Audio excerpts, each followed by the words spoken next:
ইদানিং কিন্তু চুরিটা বেড়ে গেছে। দেখুন, এই যে চোর কিন্তু আমার ফ্যাক্টরির সামনেই গুড়ি গুড়ি পায়ে ধীরে ধীরে আগাচ্ছে। সে কিন্তু একা নয়, আরও মনে হয় আছে তার দলবল। হয়তো এবার সেই দলবলকে ডাকার জন্য গেটের দিকে যাবে। দেখুন, সবাই কিন্তু খুব চালাক চোর। এই যে এবার গেটের দিকে যাচ্ছে, গিয়ে হয়তো আর একজনকে সঙ্গে করে নিয়ে আসবে।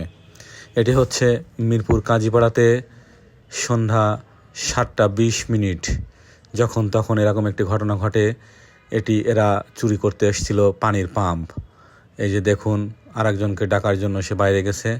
বাইরে থেকে এই যে আরেকজনকে নিয়ে এবার ভিতরে প্রবেশ করছে। এই যে আরে বাবা, জমিদার বিড়ি খেতে খেতে ঢুকছে। হ্যাঁ, সন্ধ্যাবেলা তো, যার কারণে দেখুন বিড়ির আগুনটা কিন্তু এই যে কেমন আগুন জ্বলে উঠছে দেখছেন।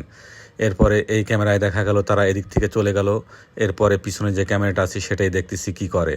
এই যে এবার তারা ওই গেটের দিকে যাচ্ছে, ধীরে ধীরে আগাচ্ছে। ঠিক আছে, পিচ্চিটা কিন্তু সামনে গেছে, আর এই লম্বা মতো যেটা, সেটা কিন্তু আম গাছের ওতে দাঁড়িয়ে আছে। এটা টান দিল এ পায়ে, মনে হয় কোনো মানুষজন আসার সংকেত পেয়েছে, দিল দৌড়, কিন্তু চুরি করতে পারেনি। পরে কিন্তু তারা ঠিকই এক ফাঁকে গিয়ে ওই পানির পাম্পগুলো খুলে রাখছিল।